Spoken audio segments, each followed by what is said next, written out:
Bună ziua. I've been off for a few days, but I'm back, and this time to talk about books at the behest of my stepdaughter, who berated me yesterday for having been silent. So I'll talk about books, which is what I've been doing for the past 32 years, or longer. Yeah, a bit longer actually. And the book I've chosen today is this book, A Life, Una Vita, by the Italian author Italo Svevo.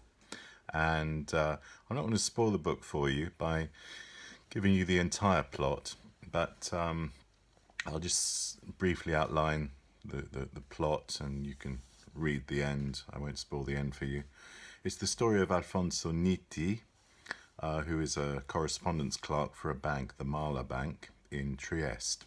His story takes place in Trieste, and he's impoverished and has aspirations above his station, and is invited to a soiree with his boss's daughter, Annetta Marla, who is a rather precocious, presumptuous young lady, the bank owner's daughter. And she has these literary soirees, and eventually she and Alfonso decide to try to write a novel together. Does he love her? No. He loves the idea of love more than love itself, and she's a rather flippant individual, and they write this novel together, which is worthless, and he eventually seduces her. Unfortunately, at this stage, his mother takes a turn for the worse. Her health is poor. She lives in the country, and he returns to the country. And by the time he gets back, his affection for Annetta has vanished, and he has been replaced by a rival. And the story continues to its tragic end. It was Svevo's first novel. He wrote it in 1888, and it was self-published in 1893. He wanted to call the novel Un Inetto, an inept person, and that's where we get the name Nitti from, Alfonso Nitti, Un Inetto. But his original publisher, the person he'd planned to publish it, said, no, you can't call it Un Inetto. So he changed it to Una Vita, reminiscent of Maupassant's Une Vie, and he'd read Maupassant. So it's a wonderful read. It's funny at times, and it resonates with other novels from the 19th century which he'd read, and I'll talk about those later. Now, Svevo himself is an interesting character. You'll find a statue to him in Trieste, and if you go to the Joyce Museum in Trieste, you'll find part of the exhibition is dedicated to Svevo, and I'll explain why. His real name was Svevo is a pseudonym, Italo Svevo, Italo Italy, Svevo Swabia. So he was Jewish, and he was sent to Germany to, I think, Würzburg to study. So his second language was German, and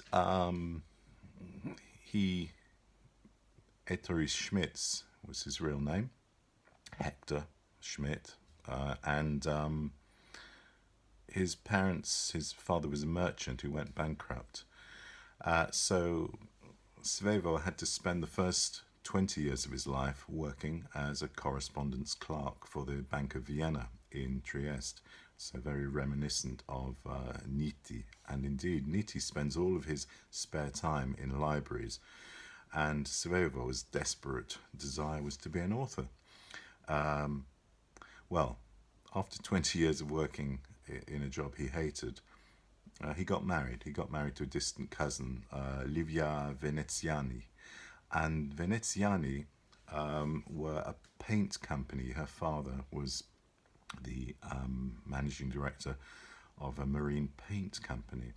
So Svevo instead left his job at the bank and went to work for his father-in-law, and was fairly well off and lived in a wonderful villa down by the port in Trieste. The company did very well. Um, they manufactured marine paint, which, ironically, as we'll find out, was used to repel barnacles. It was very successful at that. It was said that 5 out of 6 ships in Italy had Veneziani paint on them. And they did so well that Svevo came to England to set up an English branch and to sell the paint to the Admiralty in Greenwich. So he lived in the borough of Greenwich, and if you go to Greenwich, you can find a blue plaque in Charlton. It turns out that Svevo was an ardent fan of I think Charlton United, Charlton FC. Um, anyway, the football team Charlton, which is where he lived. You find a blue plaque there dedicated to Italo Svevo. He returned to Trieste and wanted to improve his English yet further, and I think in 1907 he went along to the Berlitz School of Languages, as so many did, where his tutor was James Joyce. Now, Joyce had arrived in Trieste to teach English with his wife, the aptly named Nora Barnacle, the limpet-like wife who clung to him through good and bad. The famous story of Joyce arriving in Trieste is that they arrived at the main station and he went off to search for an apartment, leaving Nora with the suitcases sitting on a bench by the station. He got embroiled in a debate and then a fight, a tussle in a rather dodgy bar with some sailors and prostitutes, and ended up spending part of the night in jail before returning to collect Nora the next day. Joyce lived in Trieste for many years. Initially, he was sent to Pola in about 100 miles, more than 100 miles to the south of Trieste to teach, because the Berlitz School in Trieste didn't have any jobs going. But he came back and wrote many of his masterpieces in the city. Dubliner's Portrait of an Artist, and he began Ulysses. During their English lessons, he discussed literature with Svevo, and Svevo revealed that he'd self-published 2 novels, one Una Vita and the other Senilita, old age, or translated as a man grows older. Another fascinating read, and I can recommend it. So they got on very well, and they both enjoyed talking about literature, and eventually Joyce left Trieste because of the war, moved to Paris. When he was in Paris, Svevo sent him another novel that he'd written during the war to conquer his boredom. We're talking the First World War, Conscienza de Zeno, which is variously translated as the conscience of. It's a difficult thing because in Italian, conscienza means consciousness as well as conscience. So it could mean either. It's probably best translated as the Confessions of Zeno, which is a fictional Freudian-style diary by the eponymous hero Zeno, who is attempting to give up smoking, give up cigarettes. And it's the dialogue, or it's the story recounted to his psychoanalyst. Trieste is an extraordinarily rich city in so many ways. It has the grandeur of the Austro-Hungarian Empire in certain of its boulevard, which goes straight. It has 2 canals dug at the behest of Marie Theresa. It's a short ride from the fairy tale castle of Miramare, where the Emperor Maximilian was Admiral-in-Chief of the Austro-Hungarian Navy. The Austro-Hungarian Navy was based in Trieste until he was sent to Mexico to meet his unfortunate end, which you can see in the Manet painting, the remnants of which remain in the National Gallery in London. It's a city which defies any close identification. 70% of Italians in the 1960s thought that Trieste was actually in Slovenia, which is only a few kilometers away. A wonderful guidebook to the city is written by Jan Morris, who was stationed there as a young male officer during the Second World War and just afterwards, called Trieste and the Meaning of Nowhere, and that really sums up the spirit of Trieste. The Booker Prize-winning novelist and art critic John Berger refers at length to the city in his novel G. So it's a city worth visiting because you have the old Roman, in fact there are Roman ruins, there is an amphitheatre, you have the old town as it winds up towards the Cathedral of San Giusto, and then you have the Habsburg influence in the boulevards in the centre of town near the railway station.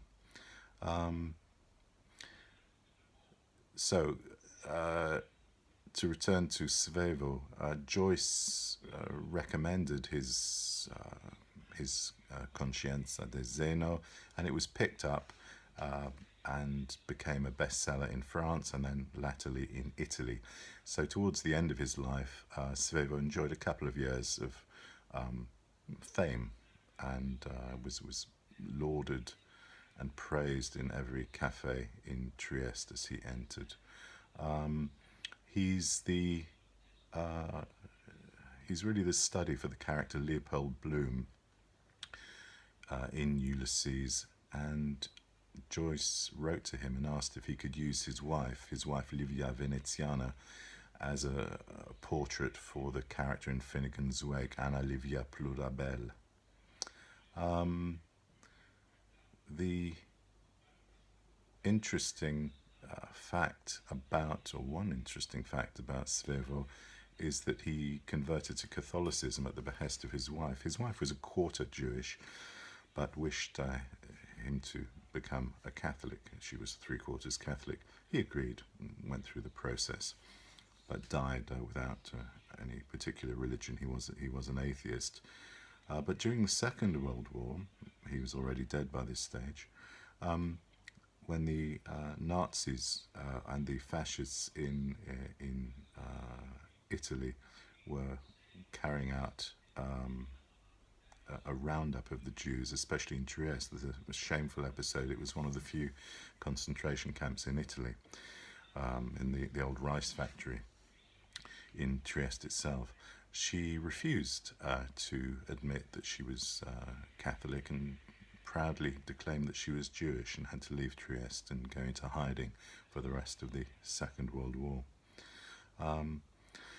So, what is the importance of Una Vita? Well, I think it holds up with other novels of the period. It is an interesting read.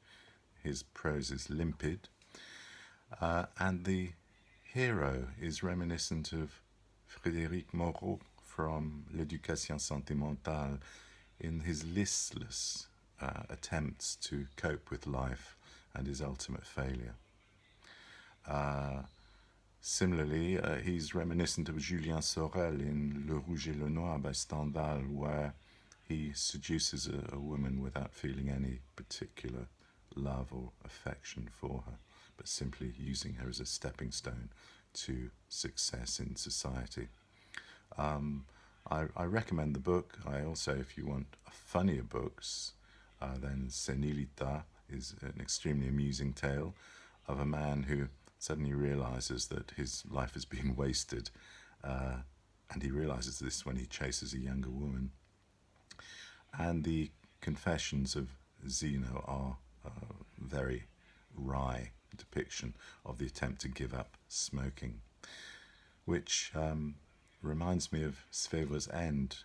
Tragically, he was being driven home, and the chauffeur lost control of the car, and the car went into a tree. Everyone else survived, but sadly he was very badly injured and was taken to hospital.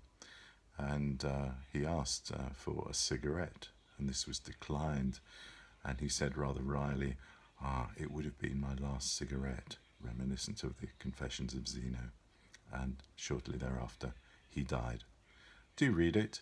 Italo Svevo, A Life.